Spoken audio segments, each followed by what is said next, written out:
Good afternoon. मई दिवस पर आप सब लोगों को ढेर सारी शुभकामनाएं।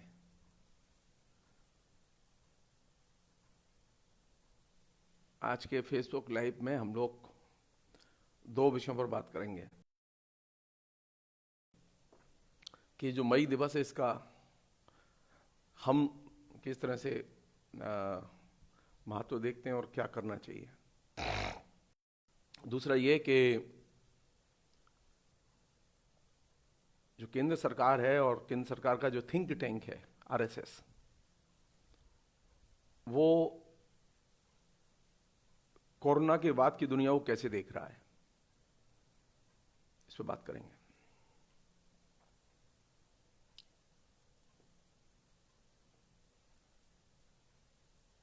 आप लोग जानते हैं कि मई दिवस एक ये साधारण दिन नहीं है। नॉर्मल कंडीशन होती और मैं मसलन कलकत्ते में होता तो कलकत्ते का समय और मैं आपको माहौल बता सकता हूं। कलकत्ते में कोई गली, कोई मोहल्ला ऐसा नहीं जहां पे मई दिवस का जुलूस न निकले। कोई इलाका नहीं जहां पर कि लाउड स्पीकर लगा के क्रांतिकारी और जनतांत्रिक और बढ़िया जो गीत हैं उनका गायन न हो रहा हो। मैं ये फ्लेवर मथुरा में मिस कर रहा हूं।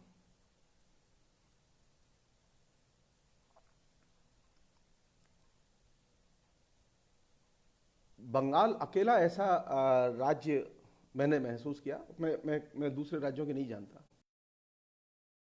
जहां पर कि मई दिवस को एक तरह से जनोत्सव के तौर पर मनाते हैं लोग, वो किसी पार्टी के हों, कांग्रेस के हों, टीएमसी के हों, सीपीएम के हों, सारी पार्टियां जगह जगह हर मोहल्ले में वहां शहीद बेदी बनी हुई हो, शहीद बेदियों पर लाल झंडा, मजदूरों का झंडा और जलसे।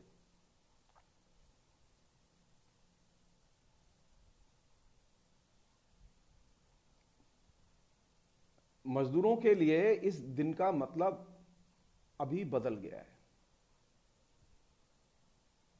मतलब जब ये कोरोना का जो क्राइसिस शुरू हुआ,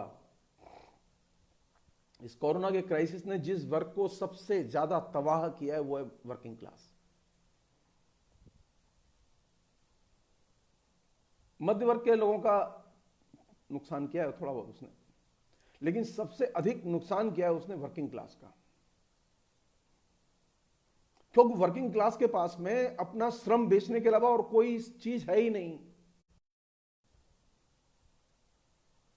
उसके पास कोई जमा पूंजी नहीं है कि वो घर में बैठ के 2, 4, 6 महीने, 10 महीने खा ले।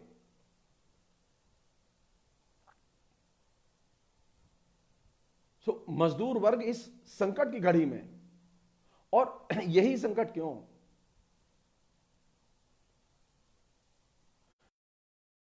बड़ा सामाजिक संकट पैदा होता है तो हमेशा सबसे बड़ी चोट मजदूर वर्ग को ही लगती है। जो लोग ये कहते हैं कि मजदूर वर्ग पर कोई असर नहीं होता, वे लोग एकदम नासमझ हैं और वो नहीं जानते दुनिया को, वो नहीं जानते सामाजिक यथार्थ को।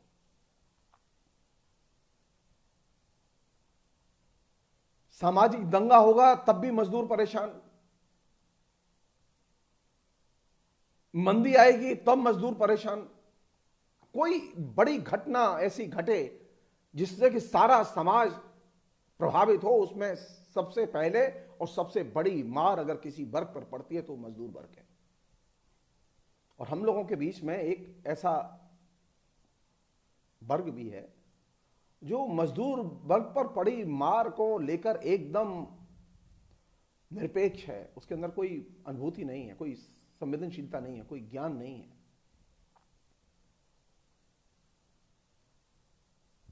मैं भी नहीं जानता था, मैं भी मजदूर वर्ग क्या होता है और मजदूर वर्ग की चेतना क्या होती है मैं नहीं जानता था। मैं मथुरा के जिस तरह के धार्मिक सहिष्णु माहौल में बड़ा हुआ, उसमें मुझे मजदूर वर्ग के बारे में पता नहीं था।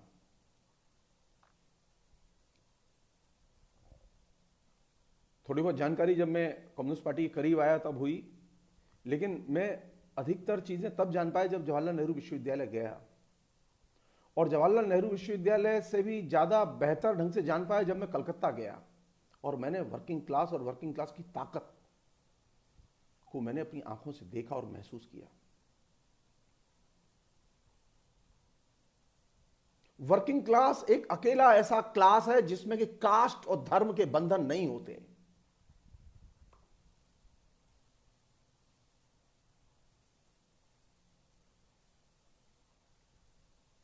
वर्किंग क्लास साधारण क्लास नहीं है, असाधारण क्लास है, और इस समय वो असाधारण संकट में है, क्योंकि आज उसका सारा धंधा चौपट हो चुका है, सारी आमदनी चौपट हो चुकी है, सारे रास्ते उसके इनकम के बंद हो चुके हैं, और वो अभी सबसे अधिक विपन्न अवस्था में है और सबसे उपेक्षा की स्थिति में।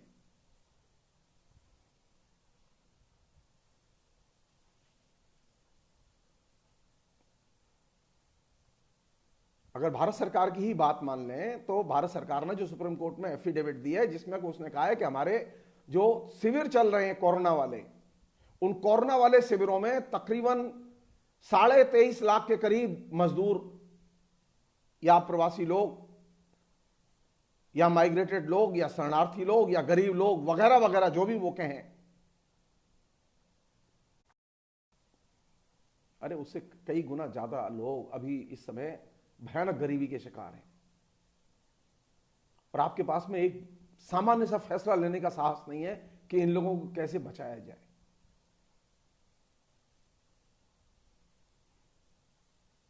तो मेरी आप लोगों से हाथ जोड़ के विनती है कि कम से कम मजदूर वर्ग के बारे में एक तो हेट करना बंद कर दें, और दूसरा एक मजदूरों की उपेक्षा करना बंद कर दें। उपेक्षा का मैं एक छोटा सा नमूना बता रहा हूं आपको। हमारे यहां मजदूरों पर बात करने के कई तरीके हैं। एक तरीका वह है कि आप मजदूरों की पार्टी के साथ हों, उसके बुद्धिजीवी हों, उसके संगठनों के बुद्धिजीवी संगठनों के मेंबर हों, और मजदूरों की बात करते हैं पार्टीजन तरीके से।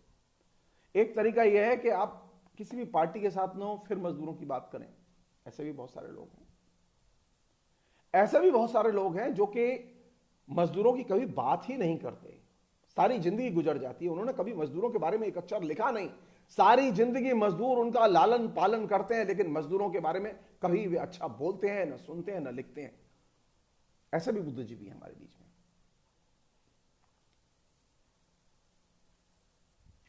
ये एक अच्छी बात है कि हिंदी में एक लंबी परंपरा है, हिंदी के साहित्य में एक लंबी परंपरा है मजदूरों के पक्ष में लिखने वालों की।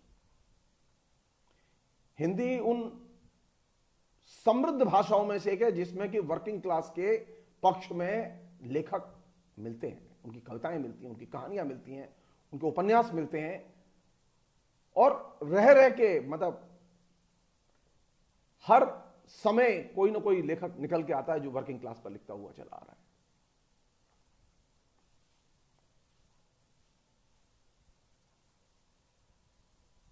जबकि हिंदी भाषी क्षेत्र में उतना ताकतवर मजदूर आंदोलन नहीं है, लेकिन हिंदी में लेखकों में एक छोटा ही सा वर्ग है, लेकिन ये ऐसा है जो कि मजदूरों के पक्ष में लिखता है और मजदूरों के दृष्टिकोण को मानता है। लेकिन अधिकतर हिंदी के लोगों के बीच में मजदूरों के प्रति कोई विश्व दृष्टि नहीं मिलेगी, और ये मेरे लिए चिंता की चीज है। मेरे लिए चिंता की चीज है कि अब जब हम सबसे ज्यादा एक हमारे दोस्त हैं फेसबुक फ्रेंड, उन्होंने पूछा कि आखिर आप मजदूर कहेंगे किसे। देखिए मैं मजदूर नहीं हूं, मैं शिक्षक हूं और रिटायर्ड शिक्षक हूं। जो बैंक में कर्मचारी काम करता है वो भी मजदूर नहीं है, जो विश्वविद्यालय में क्लरिकल जॉब करता है वो मजदूर नहीं है। वर्किंग क्लास हम जिसे कहते हैं, वर्किंग क्लास वह है जो कि उत्पादन के साधनों का इस्तेमाल करके, उत्पादन का साधन कौन है मजदूर का, वो है मशीन। वर्किंग क्लास वह जो कि मशीन के साथ जुड़ा है और उसके उत्पादन के साधन से जुड़ा हुआ है। हम लोग कर्मचारी हो सकते हैं, हम लोग शिक्षक हो सकते हैं, हम लोग पेशेवर लोग हो सकते हैं, लेकिन रियल सेंस में वर्किंग क्लास वह है जो कि उत्पादन के साधनों से जुड़ा होता है। और उत्पादन के साधनों से जुड़े होने के कारण ही उसके पास में एक ही ताकत होती है, उसके पास में कोई चीज और नहीं होती, वह उसके पास श्रम होता है और श्रम को बेचता है। और उसकी जो इस श्रम को बेचने की जो प्रवृत्ति है या उसकी नियति है, इससे सारा समाज प्रभावित हुआ। तो हम जो शिक्षक हैं, हम लोग क्या करते हैं? हम लोग भी अपने श्रम को बेचते हैं, बौद्धिक श्रम को। वर्किंग क्लास ने सिर्फ एक ही चीज पैदा नहीं की कि वह अपना ही श्रम बेचता था, बल्कि उसने सारे संसार के लिए, पूरे समाज के लिए यह एक चीज विकसित की कि अगर समाज में जीना है तो श्रम को बेचो।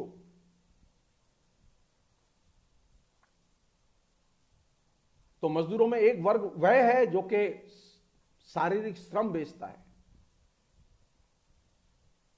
वे लोग जो शारीरिक श्रम नहीं करते लेकिन कर्मचारी हैं। शारीरिक श्रम से मतलब जो मशीन से जुड़ा हुआ उत्पादन, उसके कर्म में नहीं लगे हुए, लेकिन बैंक में काम करते हैं, यूनिवर्सिटी में क्लर्क हैं और दूसरी जगह काम करते हैं, वे लोग कर्मचारी हैं और वे मजदूर वर्ग की सहयोगी शक्ति हैं। अब एक नया मजदूर है जिसे हम लोग साइबर मजदूर कहते हैं।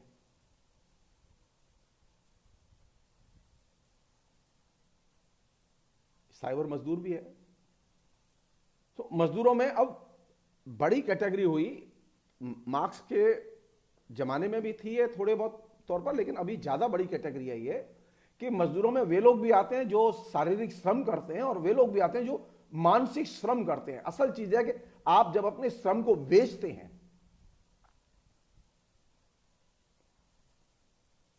और उसके विनिमय में आप पारिश्रमिक लेते हैं।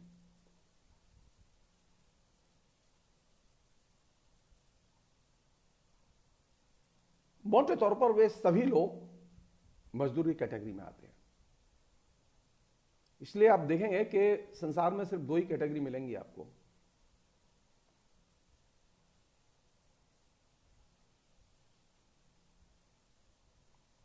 एक तो वे लोग होंगे जो मेहनत कश होंगे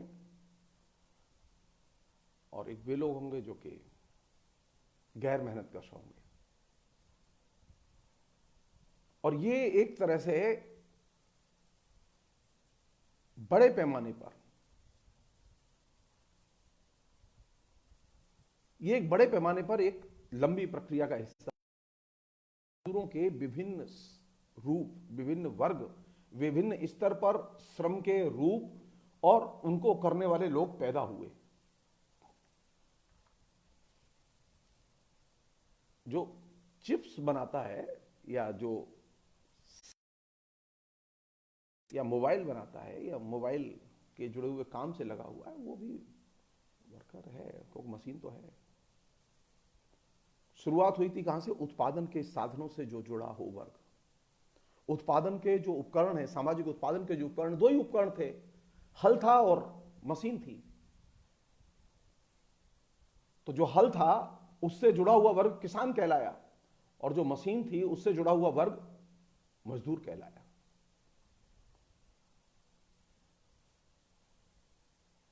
और सामाजिक विकास के क्रम में कृषि का भी पूंजीवादीकरण हुआ, मशीनीकरण हुआ उसका भी, तो वहां पे भी एक वर्किंग क्लास पैदा हुई। सो मजदूर वर्ग का दायरा बहुत बड़ा है, उसमें अनेक कैटेगरी के लोग आते हैं। उसमें वे लोग भी आते हैं जो मशीन से जुड़े हुए और श्रम करते हैं, वे लोग भी आते हैं जो कि श्रम करते हैं और श्रम बेचते हैं, और वे लोग भी आते हैं जो बौद्धिक श्रम करते हैं और उसे बेचते हैं। इसलिए ये मजदूर वर्ग को लेकर हमें बार बार इस चीज को दिमाग में रखना चाहिए। उसमें शारीरिक श्रम करने वाले लोग भी हैं, मशीन से जुड़े हुए श्रम से लोग भी हैं, उसमें वे लोग भी हैं जो कि मानसिक श्रम करते हैं। असल बात यह है मजदूर वर्ग के नजरिए की, उसकी विश्व दृष्टि की, मजदूर वर्ग की चेतना की, दिक्कत यहां पर है कि आप मजदूर हो, लेकिन आपके पास में संभव है कि मजदूर वर्ग की चेतना ही ना हो। कार्ल मार्क्स ने इस बात को बहुत पहले रेखांकित किया था। कार्ल मार्क्स ने रेखांकित इस बात को किया था कि मजदूर लड़ना तो जानते हैं,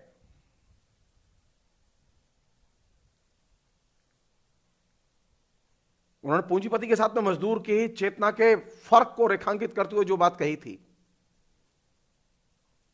बोले पूंजीपति ताकतवर क्यों है? क्योंकि पूंजीपति के पास में अपनी वर्गीय चेतना है। वो ये जानता है कि वो पूंजीपति है और पूंजीपति के नाते उसे क्या करना है ये वो जानता है। मजदूर वर्ग की ट्रेजेडी यह है कि वह ये तो जानता है कि मजदूर है, लेकिन वो यह नहीं जानता कि उसकी मजदूर वर्ग की चेतना क्या होती है, मजदूर वर्ग की विश्व दृष्टि क्या होती है, यह नहीं जानता।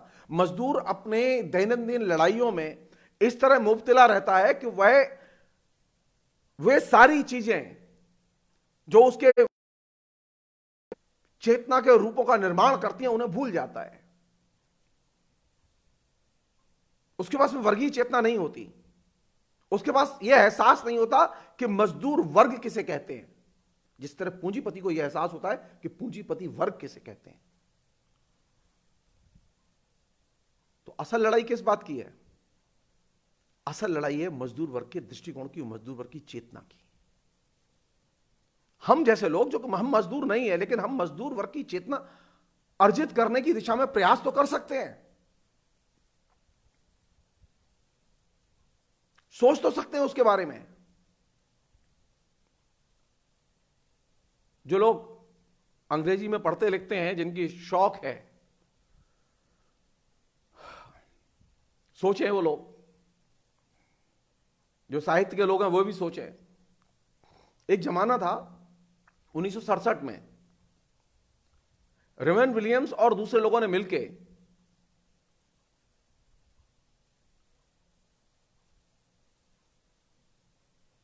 मई दिवस का मैनिफेस्टो जारी किया। वो पुस्तक है, अभी भी है। 67 में ब्रिटेन के जितने भी समाजवादी विचारधारा में विश्वास करने वाले जो प्रोफेसर्स थे, रिसर्चर थे और दूसरे लेखक थे, बुद्धिजीवी थे, ये वे लोग थे जिनका कि किसी भी किस्म के वर्किंग क्लास के संगठनों के साथ में या कम्युनिस्ट पार्टियों के साथ में या सोशलिस्ट पार्टी के साथ में कोई संबंध नहीं था। इन लोगों ने एक मैनिफेस्टो जारी किया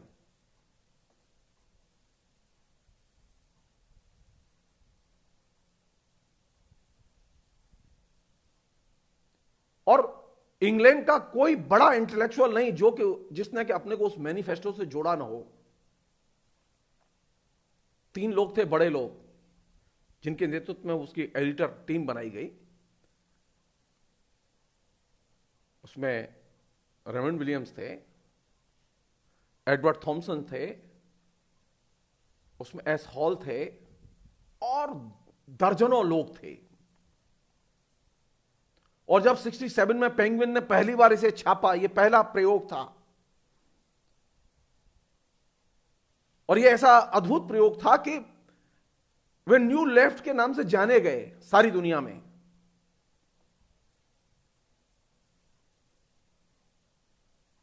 मैं आज जब सुबह सोच रहा था तो मैं बार बार यह सोच रहा था कि भारत में कोई ऐसा प्रयास क्यों नहीं हुआ। भारत में ऐसा जो समाजवादी विचार को मानने वाले लोग थे जो कि किसी दल में नहीं है, ये वे लोग थे जो जिन्होंने 67 में मई डे मैनिफेस्टो जारी किया। ये वे लोग थे जो कि किसी भी पार्टी के मेंबर नहीं थे, इनके कोई राजनीतिक हित नहीं थे, ये कोई राजनीतिक किसी भी किस्म के लाभ लोभ से दूर थे।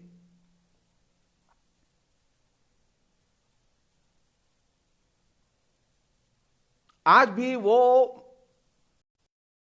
मैनिफेस्टो जो कि रेमंड विलियम्स के नाम से जाना जाता है, किताब जिसमें कि उस 67 के बाद भी वो कई बार अपडेट हुआ। हमारे यहां तो कोई ऐसी सघन प्रक्रिया चली ही नहीं, कभी हमने मंथन ही नहीं किया। बदनामी बहुत है हमारी। वामपंथियों की भारत में जितनी बदनामी है इतनी बदनामी कहीं नहीं है।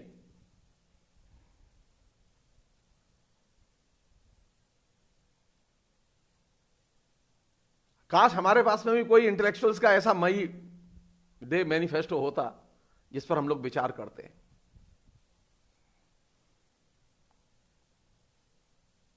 लेकिन हमारे यहां जो भी बुद्धिजीवी है वामपंथी, वो दलीय खूंटे से इतना बंधा हुआ है कि वो खूंटे के बाहर निकल ही नहीं सकता।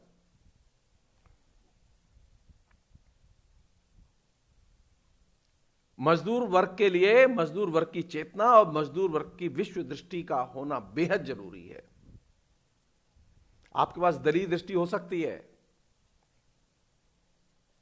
लेकिन मजदूर दृष्टि एक बड़ी चीज है। वर्किंग क्लास कॉन्शसनेस एक बड़ी चीज है। वर्किंग क्लास कॉन्शसनेस के अर्जित करने का मतलब यह है कि आप श्रम की और श्रमिक की हृदय से, मन से, कर्म में पूजा करेंगे, सम्मान देंगे उसे। सारी दुनिया की जो घटनाएं घटेंगी, जैसा कार्ल मार्क्स ने किया, सारी दुनिया की जो घटनाएं घटेंगी उसे मजदूर वर्ग के दृष्टिकोण की कसौटी पर कसेंगे।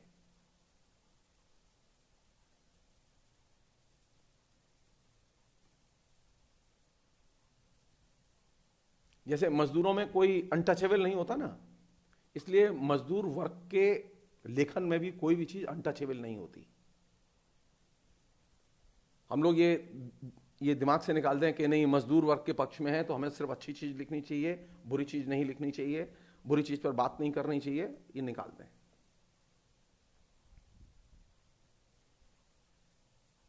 मजदूर वर्ग की चेतना के लिए जरूरी है, पहली चीज अनकंडीशनल, कोई कंडीशन नहीं होगी, कोई शर्त नहीं होगी।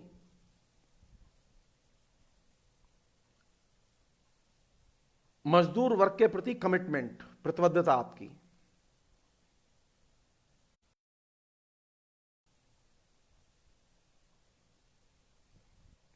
आप टेस्ट कर लीजिए, हम लोगों में कितने लोग हैं पढ़े लिखे लोग जो कि मजदूर वर्ग के प्रति अनकंडीशनली कमिटेड हों।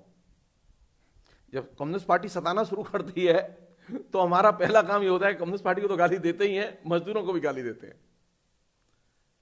मैंने ऐसे लोग बंगाल में बहुत देखे हैं, तो जब तक रेवड़ी मिल रही है, मलाई मिल रही है कम्युनिस्ट पार्टी से, तब तक तो मजदूर ठीक है, और जब जो ही मलाई मिलनी बंद, कम्युनिस्ट भी खराब होते हैं और मजदूर भी खराब होते हैं। मजदूर वर्ग की चेतना का कम्युनिस्ट पार्टी के संगठन के साथ प्रतिबद्धता से कोई संबंध नहीं है।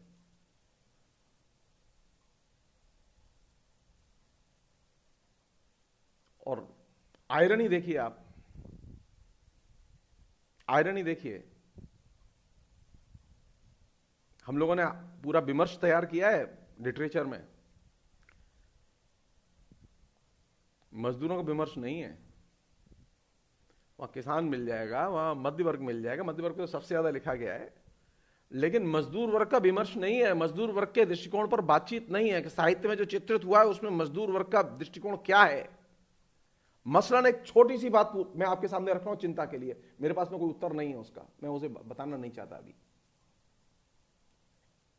प्रेमचंद का जो महान उपन्यास है गोदान, उस गोदान में भविष्य का नायक कौन है?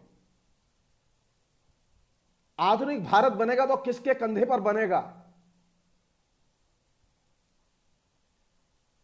किसान के कंधे पर बनेगा या मजदूर के कंधे पर बनेगा? अगर मजदूर के कंधे पर आधुनिक भारत का बोझ है और आधुनिक भारत को मजदूर को बनाना है, तो आप यह बताइए कि आपने मजदूर के बारे में बात क्यों नहीं की? मेरा इशारा गोबर की ओर है। आपने होरी पर इतनी एनर्जी खर्च की, इतनी एनर्जी खर्च की कि अब होरी आपको एकदम हलवा हो गया, हजम हो गया, एकदम खा गया उसे।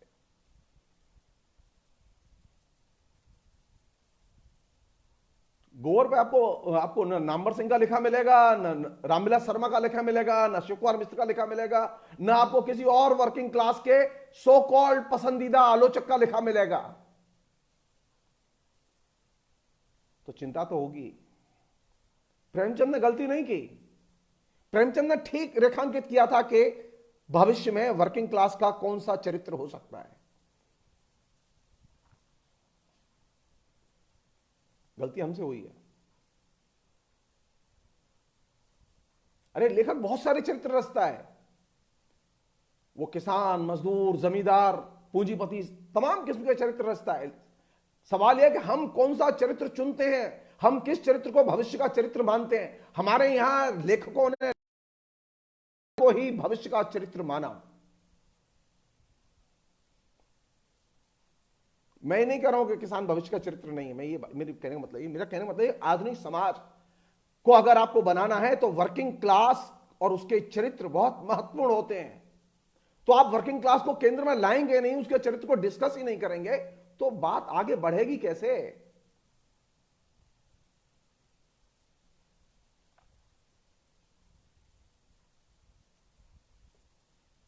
खाली हिंदी लिटरेचर जो लोग पढ़ते हैं और पढ़ाते हैं, वो खाली आलोचकों का लिखा देखें कि ऐसे कितने वर्किंग क्लास के कैरेक्टर और वर्किंग क्लास पर केंद्रित कविताएं जिनका मूल्यांकन किया गया हिंदी साहित्य में। तो जो वर्किंग क्लास पर लिखी गई कविताएं मूल्यांकन के केंद्र में न हो, वर्किंग क्लास केंद्र में न हो, और आप मार्क्सवादी हो, ये मार्क्सवादी तो हमने फिर खाली हिंदी में देखे। अब संयोग से ये पेच हर बड़े मार्क्सवादी आलोचक के साथ फंसा हुआ है।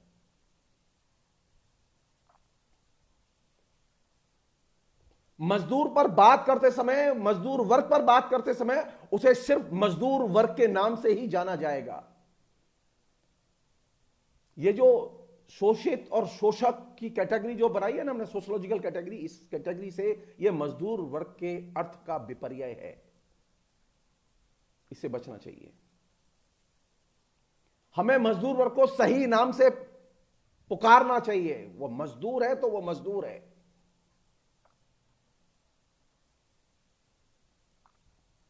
हमें मजदूर को गरीब कहने से बचना चाहिए, हम मजदूर को मजदूर कहें। हुआ है ये सामाजिक विकास के क्रम में, मूल्यांकन के क्रम में हमसे हुआ है ये। हमने लोग मजदूर के नाम को बाकायदा एकदम लूज, एकदम इतना उदार बना दिया है, इतना व्यापक बना दिया है कि हम भूल ही गए कि वर्किंग क्लास किसे कहते हैं।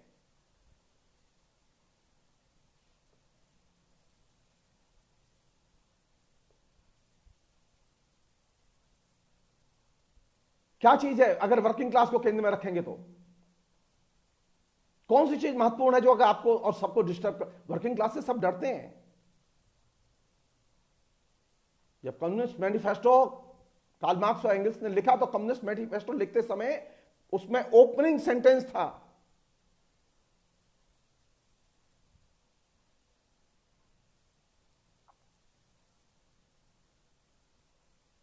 कि मानव सभ्यता का ज्ञात इतिहास वर्ग संघर्ष का इतिहास है। यहां से अब सारी दुनिया को देखना, अपने अतीत को देखना शुरू करो।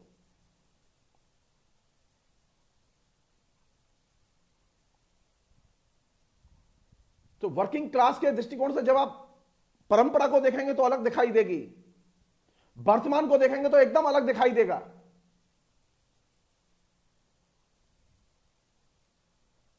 ऐसा नहीं कि वर्किंग क्लास में कोई और महत्वपूर्ण चीज नहीं होती।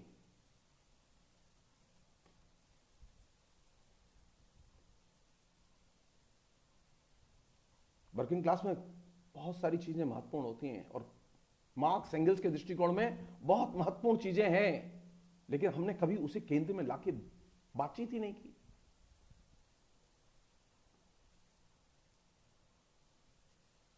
हमारे लिए कौन सी चीज जरूरी है? पहली चीज, मजदूर को मजदूर के नाम से पुकारो और मजदूर को मजदूर वर्ग के तौर पर जानो और पुकारो। सो वर्किंग क्लास की पहली मांग यही है कि मजदूर को मजदूर कहो, कोई और नाम मत दो उसे। एक अन्य चीज जो इस पूरे प्रसंग में उभर के आई है वो ये कि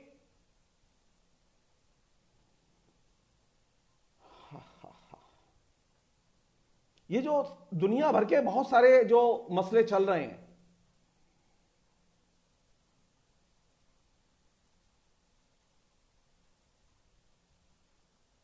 जब भारत की नींव रखी गई ना और भारत की प्लानिंग की नींव रखी गई तो पंडित जवाहरलाल नेहरू ने एक स्लोगन दिया था, वो याद दिलाना बहुत जरूरी है अभी। जब पंचवर्षीय योजनाओं की शुरुआत की गई तो पंडित जवाहरलाल नेहरू ने हिंदुस्तान से यह वायदा किया था कि अब जो भारतीय समाज है वो कैसा समाज होगा, समाजवादी नमूने का समाज। ये शब्द उन्हीं के, मेरे नहीं है।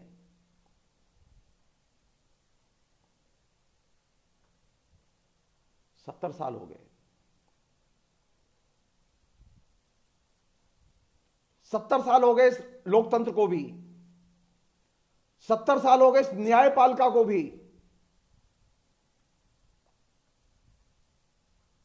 ऑडिटिंग तो हो, हिसाब तो मांगा जाए लोकतंत्र से कि लोकतंत्र ने मजदूरों के लिए क्या दिया, क्या समाजवादी नमूने के समाज का निर्माण हुआ।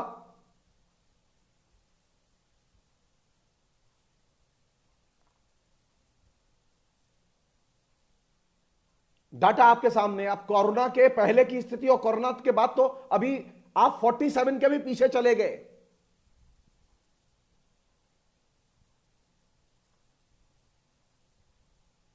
आप किसी भी विचारधारा के अर्थशास्त्री हो, आप किसी भी विचारधारा के इंटेलेक्चुअल हो, आप खाली आंकड़े उठाकर देखिए कि पिछले 70 साल में मजदूरों की गरीबी बढ़ी या घटी है।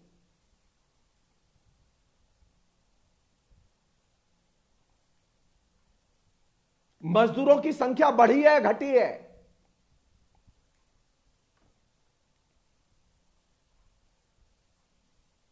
और कोरोना के बाद तो जो थोड़ी बहुत थी वो भी गई। अब वो मजदूर भी नहीं रहा, अब वो अप्रवासी हो गया, वो घर लौट रहा है।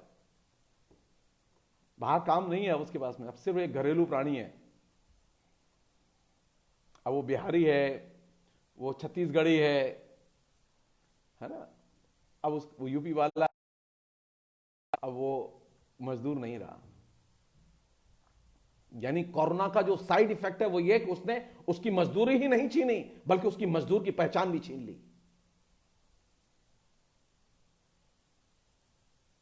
और ये सबसे बड़ी चिंता की चीज है। जो लोग कहते हैं कि भारत में लोकतंत्र है, आज उस लोकतंत्र की परीक्षा का दिन है कि आप हम लोग तय करें, छानबीन करें कि पिछले 70 साल में मजदूरों की मजदूरी बढ़ी है या घटी है, मजदूरों की संख्या बढ़ी है या घटी है, मजदूरों की कौन सी समस्याएं तीन। अगर एक समस्या जिसका कि रेमंड विलियम्स ने उस मैनिफेस्टो में जिक्र किया था, मैं सोच रहा था, मतलब अजीब सी बात है, वो था ब्रिटेन के संदर्भ में, लेकिन बड़ी कायदे से वो चीज लिखी गई। रेमंड विलियम्स लिखते हैं कि मजदूरों की सबसे बड़ी समस्या जानते हैं क्या है? कि उनके पास रहने की जगह नहीं है, घर नहीं है। मैं काफी देर तक इस चीज को सोचता रहा और मुझे लगा कि ये बात जो 67 में कही गई वो आज 2020 में और भी ज्यादा सच है भारत। अगर मजदूरों के पास में अपने घर रहे होते हिंदुस्तान में तो मजदूर कभी भागते नहीं, मजदूर कभी रियाते नहीं लोगों के पास कि हमारे पास रहने की जगह नहीं है, हम जाना चाहते हैं यहां से। आपने 70 साल में एक ऐसा लोकतंत्र विकसित किया जहां मजदूर के पास रहने की जगह नहीं है।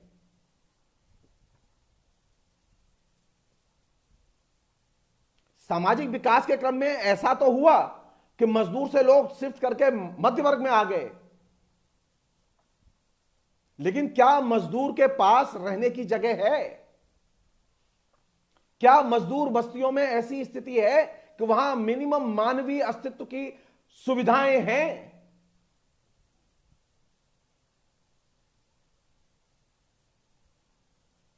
क्या हम सचमुच में मजदूरों की अच्छे से देखभाल करते हैं?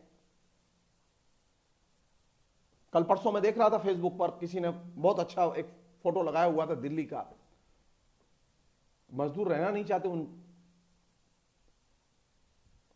जो रहने के लिए जो टेंट लगा के जो जगह बनाई गई है वहां इतनी असुविधा है और बेचैनी है। मजदूर की पहली समस्या, मजदूर के पास में श्रम तो है, वो बेचेगा, वो कुछ भी कर लेगा, आप सिर्फ उसे रहने के लिए घर दे दीजिए पहले। हम 70 साल में ऐसा नहीं कर पाए कि मजदूर को उसका घर मिल जाए।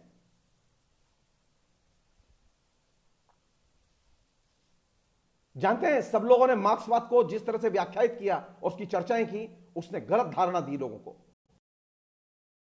मार्क्स की चिंता यह नहीं थी कि लोगों के घर तोड़े जाए। मार्क्स की चिंता एक केंद्र में परिवार था, और एक बेहतर परिवार था। जब अक्टूबर रिवॉल्यूशन हुआ तो अक्टूबर रिवॉल्यूशन के केंद्र में परिवार तोड़ना नहीं था, लेनिन के केंद्र में परिवार था और परिवार को बचाना था, और उन्होंने एक बेहतर परिवार बनाया।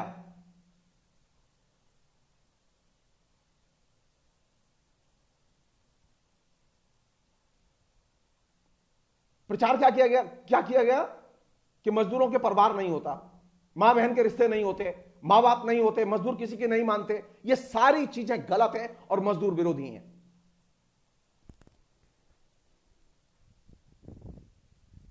मार्क्सवाद की चिंता के केंद्र में फैमिली रही है, फैमिली एज ए इंस्टीट्यूशन रहा है। मजदूरों की चिंता के केंद्र में फैमिली रही है।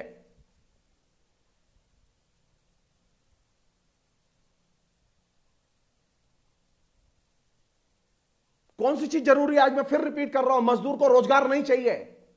रोजगार वो कर लेगा, वो अपने गली मोहल्ले में सड़क साफ करके जी लेगा, लेकिन आप उसे खाली रहने के लिए जगह दे दीजिए। हमने कभी मजदूर के लिए रहने के घर की समस्या को एक बड़ी समस्या नहीं माना। अगर हमने मान लिया होता तो आज वह विपत्ति जो उसके सामने है, करीब 38 लाख मजदूर अभी फंसे हुए देश में विभिन्न इलाकों में, जो अपने घर लौटना चाहते हैं। क्यों? क्योंकि उसमें गांव में उसके पास में अपनी एक छोटी सी कुटिया है जिसमें वो रह सकता है जाके। आपने जो शहरों में जो बड़ी बड़ी बिल्डिंगें, नया जो डेवलपमेंट, जो डेमोक्रेसी का विस्तार, जो न्यू लिबरलाइजेशन का विस्तार किया, उस विस्तार में आपने मजदूर के लिए कहीं कोई ठिया नहीं छोड़ा जहां मजदूर शांति से रह सके। आपने सिर्फ झुग्गी झोपड़ी और गंदी बस्तियां उसके लिए छोड़ी। और इस समय सबसे ज्यादा हेट्रेट, अनटचेबिलिटी, अछूत भाव किसके प्रति है? सिर्फ मजदूर के प्रति।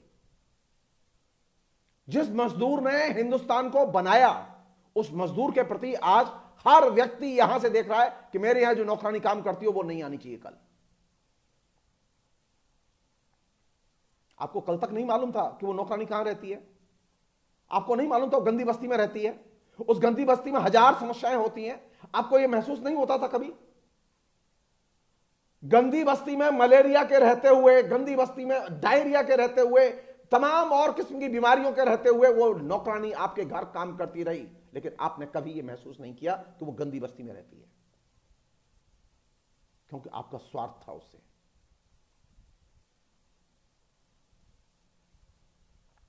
आज जब उसके ऊपर विपत्ति आके पड़ी तो आपने सबसे पहले एंट्री किसकी बहन की? उसी की।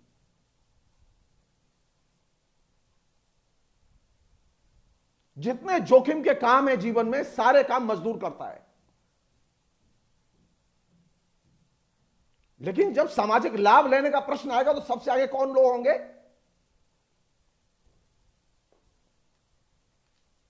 अरे आपके यहां किसानों के लिए हजार स्कीम है, कर्ज देने की और कर्ज माफ करने की भी आपने किए भी हैं।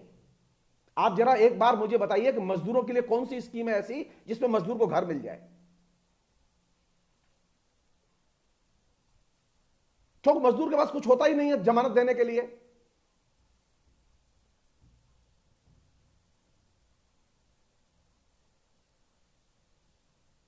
तो ब्रिटेन के इंटेलेक्चुअल्स ने जो मैनिफेस्टो तैयार किया था, मई डे का मैनिफेस्टो, उस मैनिफेस्टो में जो ये बात लिखी थी कि मजदूरों की सबसे पहली समस्या कौन सी है, तो उनके पास अपना घर नहीं है। पंडित जवाहरलाल नेहरू, श्रीमती इंदिरा गांधी, डॉक्टर मनमोहन सिंह और महान नायक नरेंद्र मोदी सिर्फ इतना कर देते कि मजदूरों के लिए घर दे देते।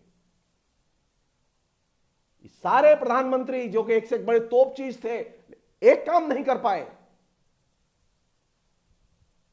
मजदूरों के लिए घर मुहैया नहीं करा पाए।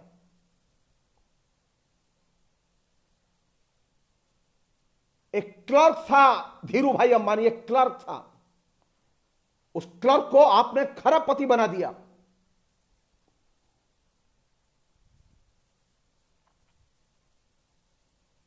लेकिन एक मजदूर के लिए घर नहीं जुगाड़ कर पाए अभी तक देश में। आज मुकेश अंबानी के पास में इतनी है कि वो हिंदुस्तान को खरीद सकता है। उसने पूरी पार्लियामेंट गिरवी रखी हुई है उसके यहां। 1% लोग हैं जिनके पास में देश की 70% संपत्ति है।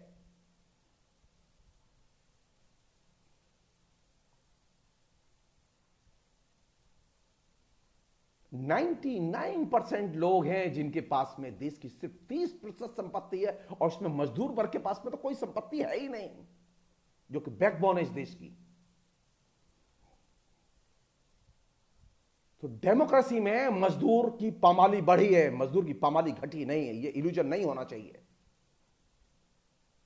ये मध्य वर्ग के लोगों की तनख्वाहों को बढ़ने का, मध्य वर्ग के लोगों में नए रोजगार आने का, मध्य वर्ग के लोगों में नए किस्म की वस्तुएं और उपकरणों के आने का, उनके नए घर और नई कॉलोनी बसने का अर्थ यह न लगाया जाए कि मजदूर वर्ग खुश है और खुशहाल है। मैं बहुत विनम्रता से कहना चाहता हूं कि मजदूर वर्ग की पामाली बढ़ी है, मजदूर वर्ग की गरीबी बढ़ी है, उसकी आर्थिक अवस्था और पहले से ज्यादा खराब हुई है।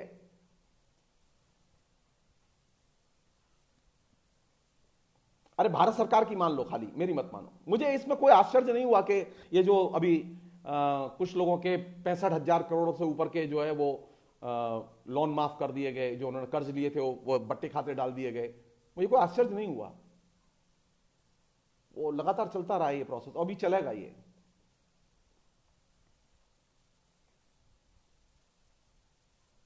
हमारे लिए जरूरी कौन सी चीज है? लोकतंत्र के विकास के लिए कौन सी चीज महत्वपूर्ण है? हम ये तो मांग करते हैं कि जेंडर के आधार पर देखो, ये तो मांग करते हैं कि दलित के आधार पर देखो, लेकिन हम ये मांग नहीं करते कि हिंदुस्तान की हर नीति की परीक्षा मजदूर वर्ग के आधार पर होनी चाहिए।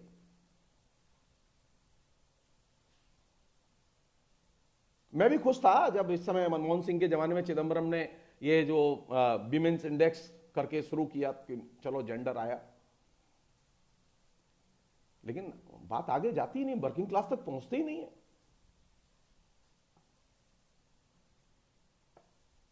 मैं एटीट्यूड की बता रहा हूं बात। हम में से अधिकतर लोग जो वर्किंग क्लास की पॉलिटिक्स करते रहे हैं, कम्युनिस्टों का कसूर क्या है? कम्युनिस्टों का कसूर सिर्फ इतना है कि वे वर्किंग क्लास के प्रति उनका एक कमिटमेंट है और वर्किंग क्लास की उन्नति के बारे में वे सोचते हैं। उनका कसूर सिर्फ इतना है। आज वे वर्किंग क्लास को छोड़ के, मजदूर वर्ग को छोड़ के वो पूंजीपति वर्ग के साथ खड़े हो जाए, आप तय मानिए उनकी ताकत अखिलेश और मायावती से भी ज्यादा होगी।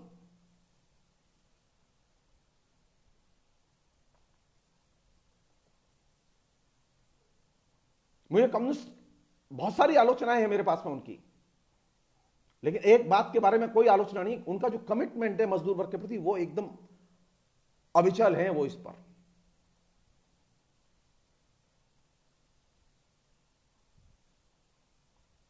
34 साल, जानते हैं लेफ्ट फ्रंट का शासन रहा बंगाल में 34 साल। राइटर्स बिल्डिंग में जहां पर के मुख्यमंत्री का ऑफिस हुआ करता था, उस राइटर्स बिल्डिंग में मुख्यमंत्री के ऑफिस में जो टेबल थी, जो कुर्सी थी और जो फोन था, जानते 34 साल में वो नहीं बदला। इसे कहते हैं सादगी।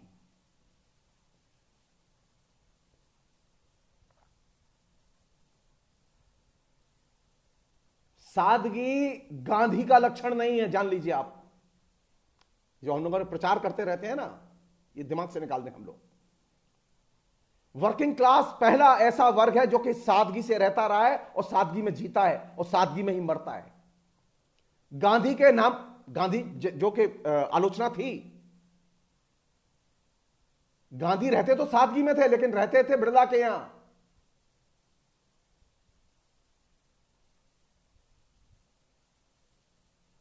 गांधी रहते थे एक धोती पंछिया में। जितने गांधीवादी थे उनमें से किसी ने भी, एक गांधीवादी ईएमएस नमूद्रीपाद भी थे, वो पहले गांधी से बहुत प्रभावित थे, उसके बाद में वो सोशलिस्ट बने और फिर बाद में कम्युनिस्ट बने। और बाबू राजेंद्र प्रसाद भी थे। ईएमएस नमूद्रीपाद 57 में जब मुख्यमंत्री बने तो साइकिल से जाते थे एक मुख्यमंत्री के नाते, कार से नहीं जाते थे। और जब राजेंद्र बाबू राष्ट्रपति बने तो राष्ट्रपति के लिए एक कारों का काफला, नई कारों का काफला खरीदा गया। मजदूर वर्ग के दृष्टिकोण के लिए सादगी एक जीवन का एक अनिवार्य हिस्सा है।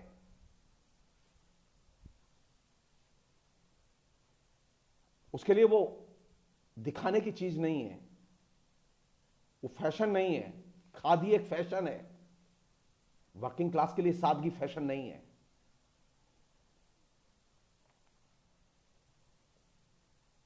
मैं फिर रिपीट कर रहा हूं, समस्या वर्किंग क्लास के दृष्टिकोण को एक्वायर करने की है, मजदूर वर्ग के नजरियों को एक्वायर करने की है। मजदूर वर्ग की आज के दौर में एक बड़ी समस्या है, अब तो बड़ी और समस्याएं हो गई कि अगर हमने मजदूर को घर दे दिए होते तो मजदूर शायद इस दुर्दशा में न होता जिसमें वो आज पड़ा हुआ है।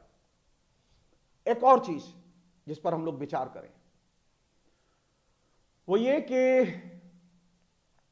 ये जो किस चीज पर बात करें हम समाज में,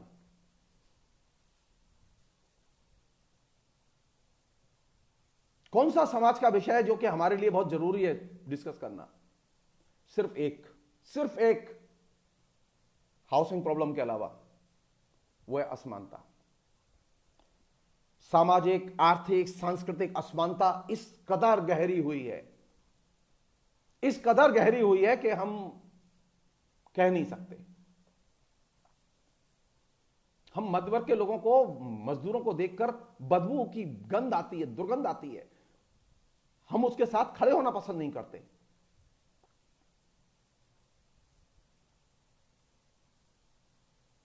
सामाजिक असमानता एक वह है जो आर्थिक तौर पर है समाज में, जैसा कि मैंने आपसे कहा कि 1% लोग हैं जिनके पास में 70% संपदा है।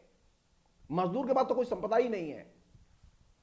आप सोचिए मजदूर अपने हाथ में क्या लेकर जा रहे थे जब वो अभी माइग्रेट कर रहे थे। 800, 700, 1000 किलोमीटर चलकर जब वो अपने घर पहुंचे, उनके हाथ में क्या था? उनके हाथ में सिर्फ अपना बच्चा था और एक अदद कोई छोटा सा थैला था या पोटली थी। कोई प्रॉपर्टी नहीं है, कोई प्रॉपर्टी नहीं है।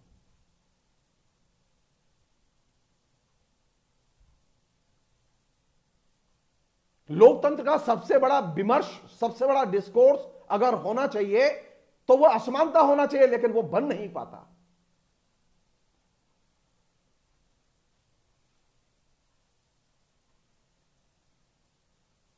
हमने कभी समानता के डिस्कोर्स को केंद्र में आने ही नहीं दिया। हमने जब भी मौका लगा, हमने कभी उसके बीच में नरेंद्र मोदी को ले आए, कभी सोनिया गांधी को ले आए, कभी मनमोहन सिंह को ले आए, कभी इंदिरा गांधी को ले आए, कभी मोरारजी देसाई को ले आए, कभी जयप्रकाश नारायण को ले आए। हमारे पास में बहुत सारे ऐसे खिलौने हैं ये लोग जो कि इस इक्वालिटी के डिस्कोर्स को केंद्र में आने ही नहीं देते।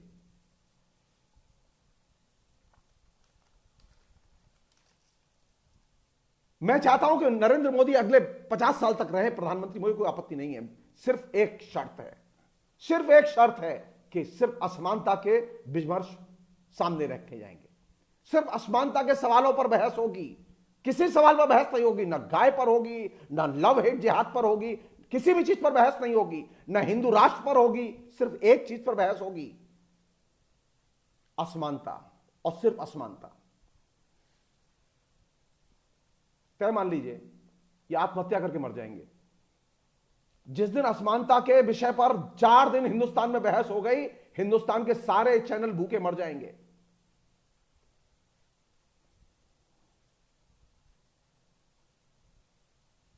हिंदुस्तान के पूंजीपतियों की नींद गायब हो जाएगी अगर असमानता के विषय पर बहस होगी। तो सबसे अच्छी चीज कौन सी है?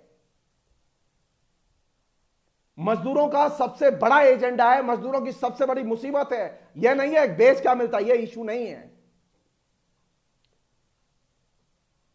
वो हम आपको सबको भ्रमित करने के लिए वो असल इशू है सामाजिक असमानता, जो आर्थिक असमानता के विषय, वो सबसे बड़ा इशू है जिसने सबसे, रेमंड विलियम्स ने जो चीज रेखांकित की वो ये है कि ये जो अनइक्वालिटी है इसको क्वेश्चन किया जाना चाहिए और इससे जुड़े हुए मसले केंद्र में लाए जाने चाहिए।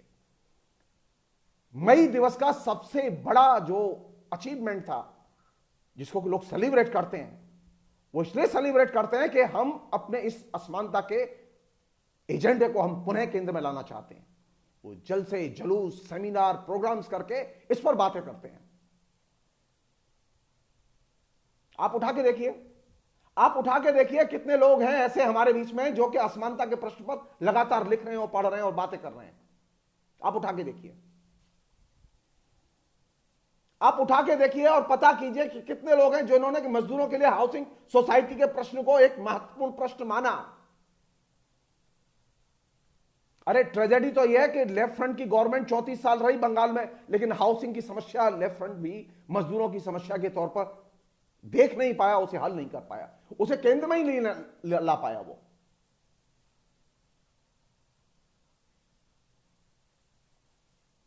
क्या चाहिए मजदूरों के लिए? एक छत,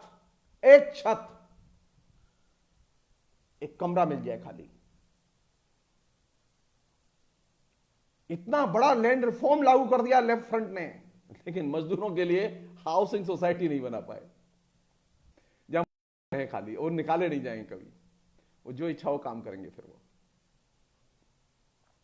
मजदूर माइग्रेट ही नहीं करेगा। मजदूर माइग्रेट दर दर का भिखारी इसलिए बनता है क्योंकि उसके पास रहने की जगह नहीं होती। जहां जगह मिलती है वहां जाता है, फिर उसके बाद काम खोजता है।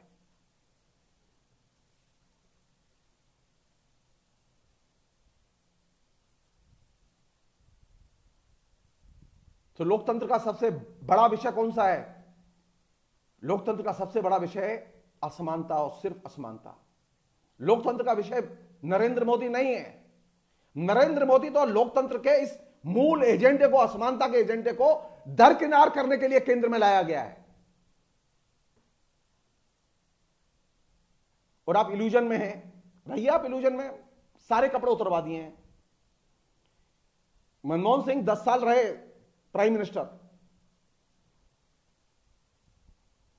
कभी आपने ठंडे दिमाग से सोचा कि मजदूरों के लिए मनमोहन सिंह ने क्या किया? 4 करोड़ लोग बेदखल हुए थे, अपनी जमीनों से विस्थापित हुए थे मनमोहन सिंह के समय में। 4 करोड़ लोग माइग्रेट किए थे। ये जो नए शहर बने, ये जो नए मॉल बने, नई जो सड़कें बनी, इसके लिए जो मजदूर आए, कहां से आए? ये गांव में लगातार बेदखली चली, विस्थापन चला, उसने लगातार उन्हें माइग्रेट किया। आपने कभी ध्यान नहीं दिया, आपने कभी लिखा ही नहीं। छोड़ दीजिए बड़ी बड़ी बातें। कांग्रेस के लोग बड़ी बड़ी बातें न करें और बीजेपी के लोग भी न करें। भाखड़ा नागल बांध, जिसे कि ये कहा गया कि ये नए भारत का मंदिर है, उस भाखड़ा नगल बांध के लिए जिन किसानों की जमीन ली गई थी, आज तक उस जमीन के पेमेंट नहीं हुए। 70 साल हो गए।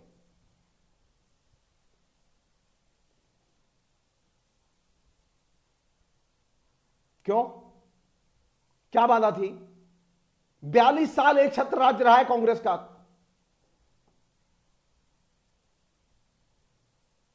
किसी के दिमाग में यह चीज नहीं आई।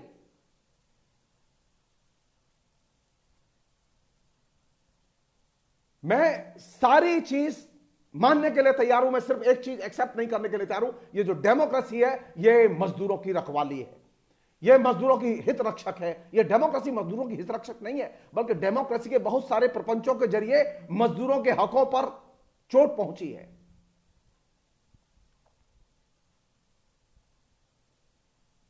दस लाख एकड़ जमीन मनमोहन सिंह के जमाने में किसानों की हत्याई गई थी, और ये सेज और दूसरे उपकरणों के प्रकल्पों के लिए दी गई थी।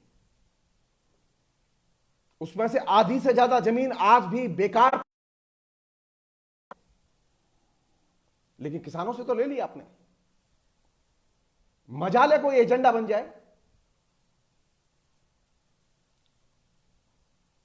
और यूपीए सरकार का 7-8 साल तक तो समर्थन लेफ्ट फ्रंट कर रहा था। लेफ्ट फ्रंट के 60 से अधिक सांसद थे। क्यों नहीं रोक ली बेदखली? झूठ बोलना बंद करें हम लोग।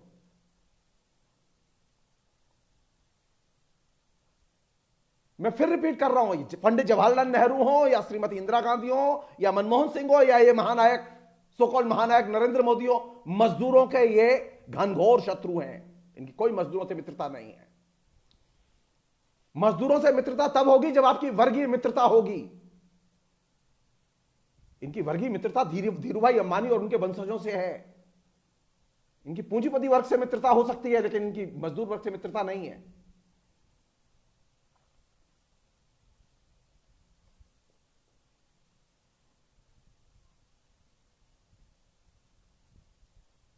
मैं ऐसे एक नहीं 10 उदाहरण दे सकता हूं, लेकिन मैं जाना नहीं चाहता। मैं जो असल चीज रखना चाहता हूं ये कि डेमोक्रेसी का जो मूल एजेंडा है, डेमोक्रेसी का जो मूल लक्ष्य वो है समानता। अगर लोकतंत्र में समानता एक उसका लक्ष्य है जिसे हासिल करना है, तो जाहिर है कि असमानता के प्रश्न को लोकतंत्र में केंद्र में आना चाहिए। लेकिन हम लोकतंत्र में असमानता के प्रश्नों को ला ही नहीं पाते। हम सारी बहस इधर उधर हो जाती है।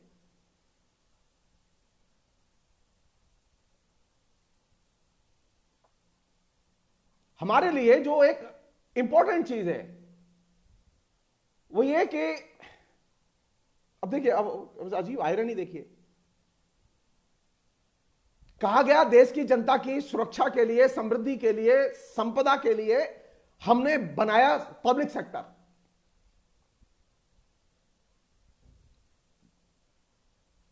और सबसे बड़ा पब्लिक सेक्टर का डिसमेंटल करने का अभियान कब चला? कब चला वो? मैं आपसे एक छोटी सी चीज पूछना चाहता हूं, मैं कांग्रेस के लोगों से भी पूछना चाहता हूं, मैं पहले भी कहता रहा हूं, लिखता रहा हूं,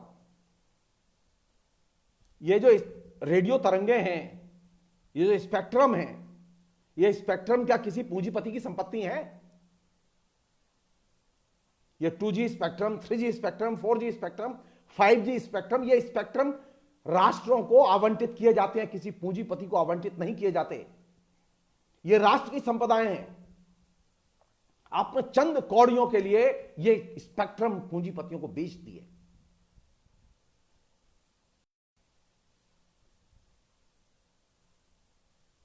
और क्या किया आपने? जो BSNL 75,000 80,000 करोड़ रुपया सालाना कमाता था, आज स्थिति यह है कि वह कर्ज में डूबा हुआ है और अपनी अंतिम सांसें गिन रहा है।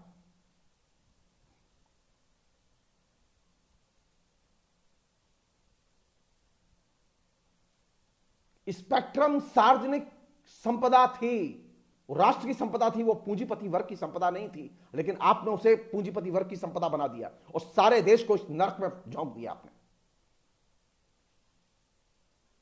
मेरी कोई मोहब्बत नहीं है कांग्रेस के लोगों से,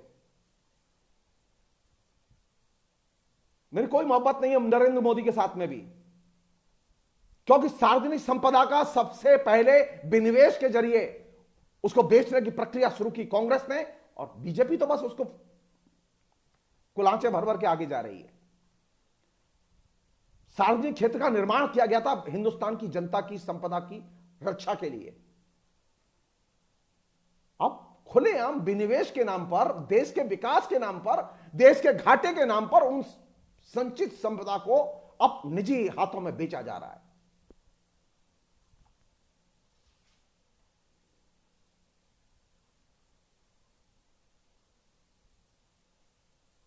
अब इसके चलते हुआ क्या? अब बुनियादी क्षेत्रों में भी जो असमानता थी वो और बढ़ गई। कल तक ये था कि चलो एक पब्लिक सेक्टर है, जनता का एक सेक्टर है, वो एक निजी क्षेत्र के विजाबिज खड़ा हुआ है।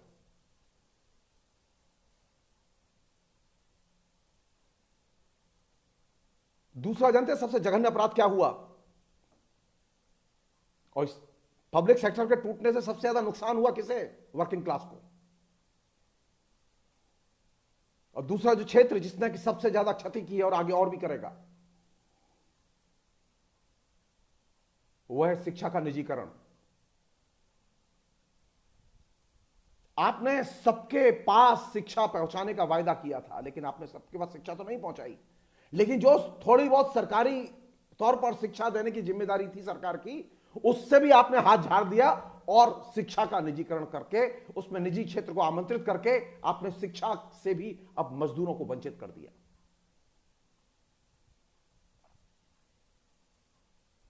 और अब क्या होगा? अब क्या होगा?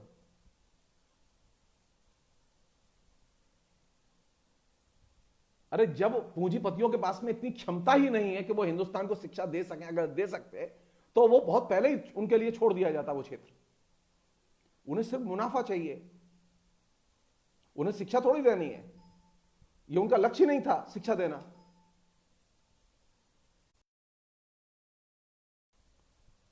तो सबसे बड़ी चैलेंजिंग स्थिति है हमारे सामने अभी,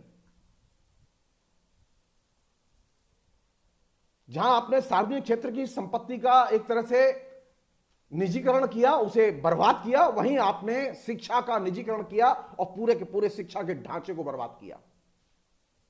ये जो निजी क्षेत्र की जो कंपनियां और निजी क्षेत्र के संस्थान और निजी क्षेत्र का जो निवेश आया शिक्षा में, उसने शिक्षा के क्षेत्र में असमानता को और ज्यादा बढ़ावा दिया।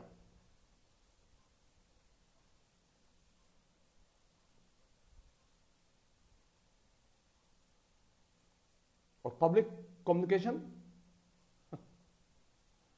हम बड़े खुश थे हमारे पास रेडियो था, हम बड़े खुश थे हमारे पास दूरदर्शन था, सरकारी था, हमारा था। और आपने क्या किया? आपने इसका भी निजीकरण किया। सो आपने सार्वजनिक क्षेत्र की संपत्तियों का निजीकरण किया,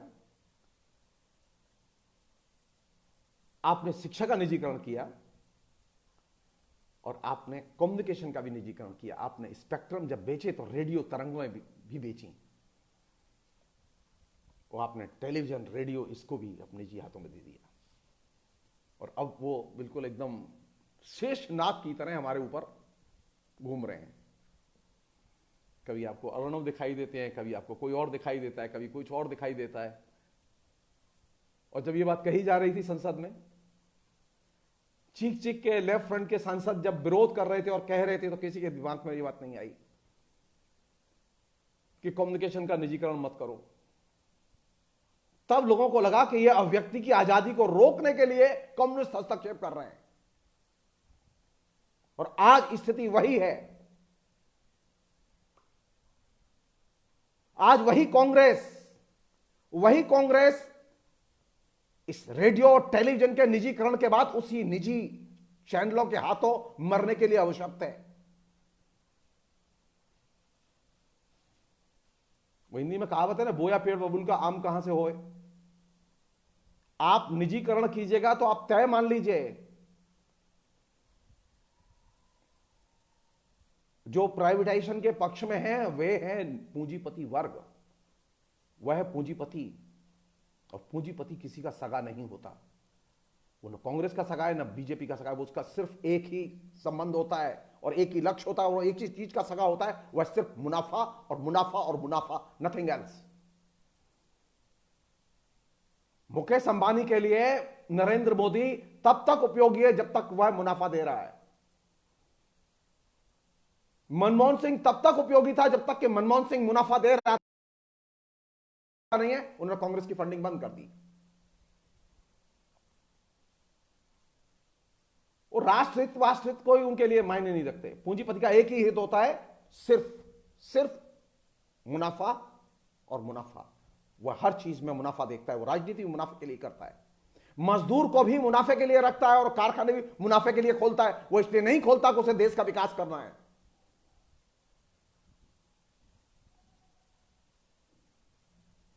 सो प्लीज कृपा करके आप लोग ये समझाना बंद कर दीजिए कि जो देशभक्त पूंजीपति कैसे होते हैं। आपके सामने दो ही चॉइस हैं, आप पूंजी से प्रेम करें या मजदूर से प्रेम करें या श्रम से प्रेम करें। आप पूंजीपति वर्ग से प्रेम करें या मजदूर वर्ग से प्रेम करें, आपके सामने और कोई चॉइस नहीं है। मैंने अपने लिए चॉइस चुनी है, तमाम असुविधाएं होती हैं, मैं मजदूर से प्रेम करता हूं। मैं मजदूर की कमजोरियां भी जानता हूं, लेकिन मैं मजदूर की ताकत जानता हूं और मैं इसलिए उसकी पूजा करता हूं।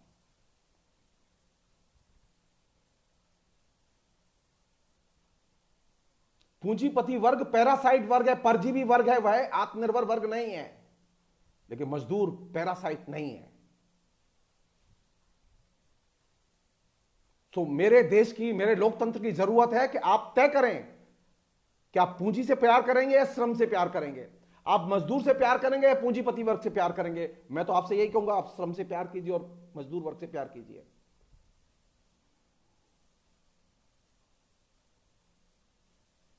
सबसे बड़ा ट्रिब्यूट, सबसे बड़ी सैल्यूट, सबसे बड़ा सलाम मजदूरों के लिए सिर्फ एक ही होगा कि आप मजदूर के प्रति कमिटेड बने। क्यों? आपके पास में जो कुछ है वो मजदूरों का पैदा किया हुआ है। ये जो मुंह में माइक लगा के बोल रहा हूं ना मैं, बड़ी हेकड़ी के साथ में ये किसी पूंजीपति का बनाया नहीं है, ये भी मजदूर का बनाया हुआ है। कोई चीज इस संसार में ऐसी नहीं है जिसको मजदूर ने न बनाया हो। और आश्चर्य की बात है, आप कहते हैं कि ये भगवान की सृष्टि है जिसको किसी ने देखा नहीं। आप जानते हैं किस कारखाने से जूता निकला, आप जानते हैं किस मजदूर ने जूता बनाया, इसके बावजूद आप कहते हैं कि नहीं, इस संसार का रचयिता भगवान है। कमाल है आपकी बुद्धि। मैं बार बार रिपीट करता हूं इस बात को और मैं शेयर करता हूं, आपसे भी शेयर कर रहा हूं। आधुनिक युग का अगर कोई रचयिता है जिसने सृष्टि की है तो वो सिर्फ मजदूर वर्ग है।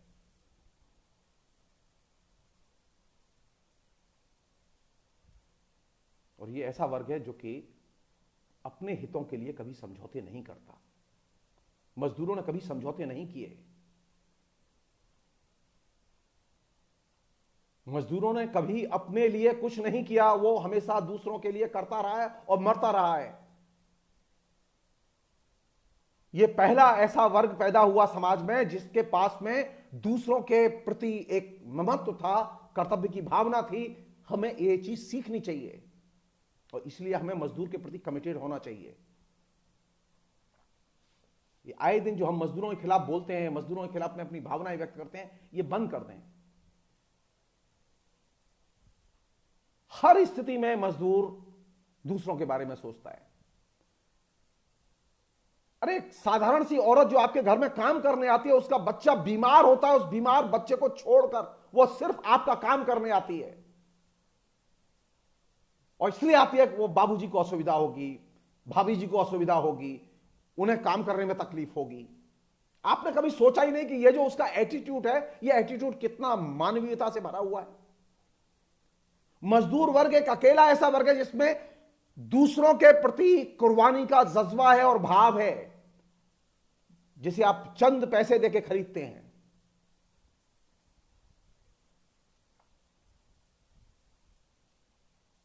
आप मजदूर को पैसे जितना हो सके दें, लेकिन आप उसे अपनी संवेदनाएं दें, इमोशनली अपने को अटैच करें उससे।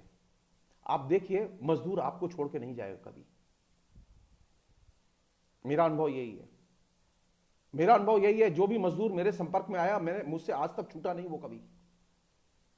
वो उसने वो चोरी भी की होगी, वो बहुत सारी चीजें इधर उधर भी की होगी, लेकिन इसके बावजूद नहीं छूटा उसने। क्योंकि मजदूर को कौन सी चीज चाहिए? मजदूर सारी दुनिया को सब कुछ देता है, लेकिन उसे बदले में एक मिनिमम सहानुभूति नहीं मिलती, मिनिमम संवेदनाएं नहीं मिलती, मिनिमम प्यार नहीं मिलता। वर्किंग क्लास को आज के स्थिति में हिंदुस्तान में सिर्फ आपका प्यार चाहिए, प्यार। अगर आप अपना प्यार दे सके तो दीजिए। आप अमिताभ बच्चन से प्यार करना बंद कर दीजिए, आप नरेंद्र मोदी से प्यार करना बंद कर दीजिए, मजदूर से प्यार कीजिए। नरेंद्र मोदी ने एक सामान्य सी चीज नहीं बनाई है जीवन में, मजदूरों ने आपके लिए दुनिया की सारी चीजें बना के दी हैं। अगर जो पागलपन आपका अंदर नरेंद्र मोदी के लिए है, वो अगर मजदूरों के लिए होता तो हिंदुस्तान आज सोने की चिड़िया होता। जो उन्माद आपने नेहरू के लिए पैदा किया, वह उन्माद अगर वर्किंग क्लास के लिए होता तो हिंदुस्तान सोवियत संघ से आगे चला जाता। लेकिन दुर्भाग्य ये हमारा, दुर्भाग्य ये हमारा, सोवियत संघ ने यह चीज पहचानी, वर्किंग क्लास की ताकत पहचानी, और सोवियत संघ दुनिया की सबसे बड़ी ताकत बन गया। और हम दुनिया की ताकत बन ही नहीं पाए आज तक। सारे लोग आगे निकल जाते हैं, हम नहीं निकल पाते। इवन यहां तक कि वर्किंग क्लास की ताकत पहचानने के कारण वियतनाम सबसे आगे निकल गया, जो सबसे पीछे लिबरेट हुआ था। वियतनाम के शहर जाके देख लीजिए, छोटे छोटे शहर, वियतनाम में निरक्षरता गायब है, सब साक्षर हो चुके, शिक्षा जा चुकी है घर घर। आप तो एक कारगिल युद्ध हुआ है उसकी वजह से आप परेशान हैं, आप एक सामान्य सी आपने सर्जिकल स्ट्राइक कर दी है उसकी वजह से परेशान है, टेररिस्ट आ गए उसकी वजह। वियतनाम में जर्रे जर्रे पर बम फेंके गए, और एक दो दिन नहीं, कई दशक तक बम फेंके गए, और वियतनाम आज सोने की चिड़िया है। वियतनाम में कोरोना नहीं घुस पाया, वो भी सर पटक के मर गया। इसे कहते हैं वर्किंग क्लास की ताकत।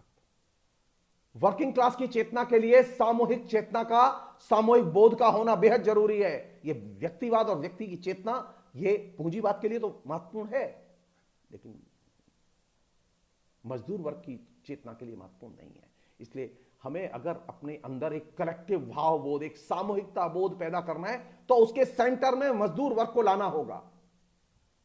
हम भूल जाएं कुछ देर के लिए ज्योति बसु कौन थे, हम भूल जाएं बुद्धदेव भट्टाचार्य कौन थे, हम भूल जाएं विजयन कौन है। ये जो नेता जो आ जाता है, ये नायक केंद्रित जो पॉलिटिक्स आ जाती है, ये नायक केंद्रित पॉलिटिक्स, चाहे वो कम्युनिस्ट पार्टी की हो और चाहे वो पूंजीपति वर्ग की पार्टियों की हो, ये नायक केंद्रित पॉलिटिक्स अल्टीमेटली आपको फासिस्ट बनाती है।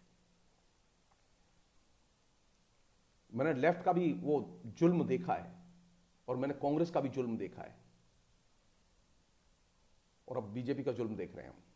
नायक केंद्रित राजनीति जब भी आएगी, आप तय मान लीजिए जुल्म होगा, आपके अधिकार छिनेंगे, मजदूरों पर हमले होंगे, मजदूर अधिक से अधिक पामाल होंगे।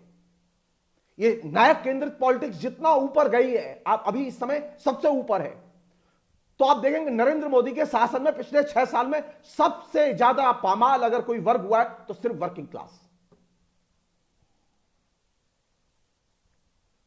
इंदिरा गांधी जब पीक पर थी ना, 71 की, एकदम पाकिस्तान को परास्त करके बांग्लादेश का निर्माण करके जब पीक पर थी, तो इंदिरा गांधी ने सौगात में सेमी फासिस्ट टेरर दिया था बंगाल के लिए, और पूरी विधानसभा रिग करके, बूथ कैप्चर करके, सारे के सारे वामपंथी उम्मीदवारों को हरा के, जबरिया अपने कांग्रेस के उम्मीदवार जिता के उसने असेंबली में भेजे थे, और नेतृत्व किया था सिद्धार्थ शंकर राय ने। नायक केंद्रित पॉलिटिक्स जब भी सामने आएगी, चाहे वो बुर्जुआजी की हो, चाहे वो कम्युनिस्ट पार्टी की हो, और कम्युनिस्ट पार्टी ने भी ये क्राइसिस झेला।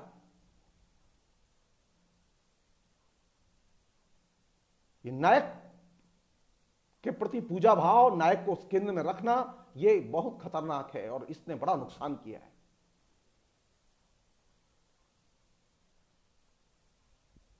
और ये नुकसान तो सोशलिज्म में भी हुआ ना।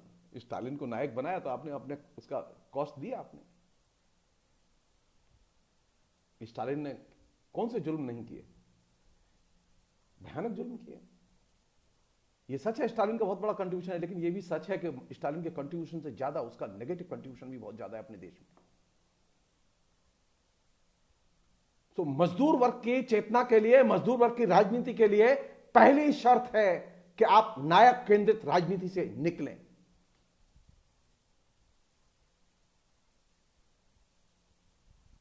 और कौन सी चीज होगी केंद्र में? मजदूरों के मसले। मजदूरों का अभी सबसे बड़ा मसला है लोकतंत्र का, जिसको कि हम अभी तक प्रमुख और प्रधान एजेंडा नहीं बना पाए, हम अपने दैनंदिन डिस्कोर्स का हिस्सा नहीं बना पाए, वह असमानता का प्रश्न। और यह असमानता एक स्तर पर नहीं है, अनेक स्तरों पर है। ये मेरी जो आपसे विनती है, मजदूर को क्या चाहिए? सिर्फ प्यार, सिर्फ प्यार। आप अगर मजदूर को प्यार देंगे और एक छोटा सी छत, शेल्टर, आप उसे शेल्टर दीजिए, वो आपको सोना उगल के दिखाएगा।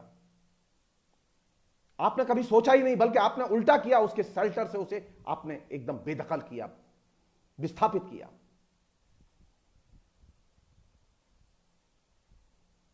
तो मेरे लिए सबसे बड़ा जो कंट्रीब्यूशन हो सकता है, मेरे लिए सबसे बड़ा ट्रिब्यूट हो सकता है, सैल्यूट हो सकता है मई दिवस पर, वो यही हो सकता है कि मैं मजदूर वर्ग के प्रति और श्रम के प्रति कमिटेड रहूं और मैं वह एजेंडा सामने लाऊं जो नायक केंद्रित राजनीति, वो किसी भी दल की हो, वो किसी भी दल की हो, मैं इस राजनीति से अपने को अलग करूं, मैं उससे नहीं जोड़ूं।